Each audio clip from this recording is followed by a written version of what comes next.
Booth अध्यक्ष एवं सामाजिक कार्यकर्ता विकास धर की हत्या के विरोध में पथारकांदी में सैकड़ों लोगों ने प्रदर्शन किया। पथारकांदी और लोहायुपुआ भाजपा मंडल के संयुक्त नेतृत्व में निकाले गए विरोध मार्च के बाद 5 सूत्री मांगों का ज्ञापन मुख्यमंत्री को भेजा गया। प्रदर्शनकारियों ने एसआईटी गठित कर हत्याकांड की जांच कराने और दोषियों को फास्ट ट्रैक कोर्ट के जरिए कड़ी सजा देने की मांग की।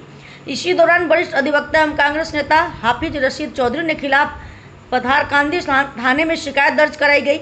आरोप है कि 16 अगस्त को फेसबुक लाइव के दौरान उन्होंने विकास धर हत्याकांड को लेकर कथित रूप से भड़काऊ और सांप्रदायिक सौहार्द बिगाड़ने वाली टिप्पणियां की। पुलिस अब शिकायत और हत्याकांड की जांच में आगे क्या कार्रवाई करती है, इस पर सभी की नजर है।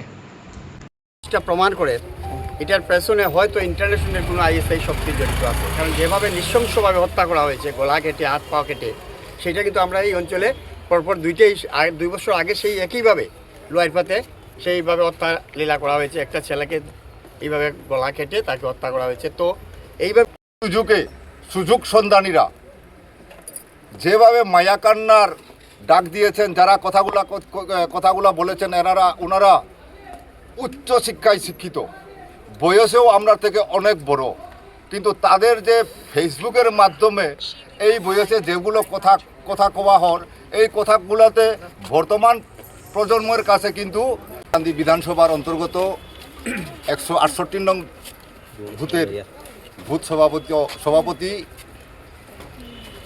সম্মানিত বিকাশ ধর,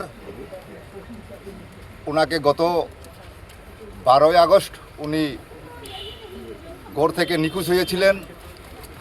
14 তারিখ ওনার মৃতদেহ পাওয়া যায় যোগীছড়া জায়গাতে। তখনই তার মৃতদেহ দেখার পরে সমগ্র বাজারিছড়া এরিয়া তথা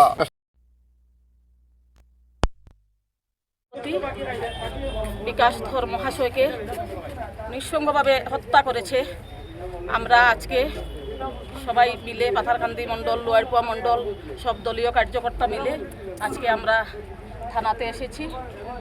আমরা একটা মেমোরেন্ডাম দিয়েছি এবং আমরা সার্কুল অফিসেও সিডিসির কাছে একটা দিয়েছি।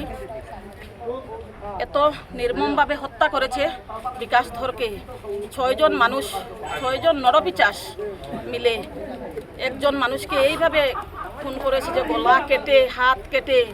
এই ধরনের খুনের ঘটনা আমার বয়স এতটুকু হয়েছে, আমি কোনোদিন এই ধরনের শুনি নাই। এত নির্মমভাবে হত্যা করেছে। আমি চাই যে এই আসামিদেরকে ধরা হোক এবং এদের উচিত শিক্ষা হোক, ওদের ফাঁসি হোক।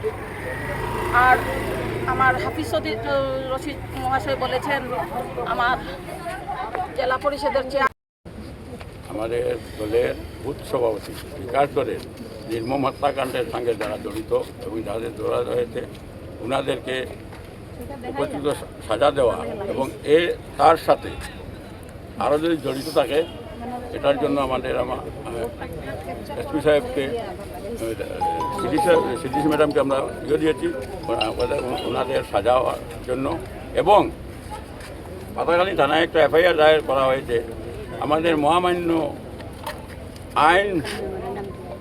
উনি হাইকোর্টের একজন বিশিষ্ট আইনজীবী, উনি যে মন্তব্য করেছেন আমাদের মন্ত্রী সম্বন্ধে, ওনার জানা উচিত ছিল। মন্ত্রী কোনো সময় বাংলাদেশি বলেছেন, কোনো সম্প্রদায় ভিত্তিক করে। এবং আমাদেরও সন্দেহ হচ্ছে আমাদের পাতারকান্দি কনস্টিটিউন্সিতে প্রচুর বহু বাংলাদেশি ব্যক্তি ঘোরাফেরা করছে। ওনাদেরকে তদন্ত করে ওনাদেরকে সাজা দেওয়ার জন্য এবং যা খুন করেছে ওনাদের মধ্যে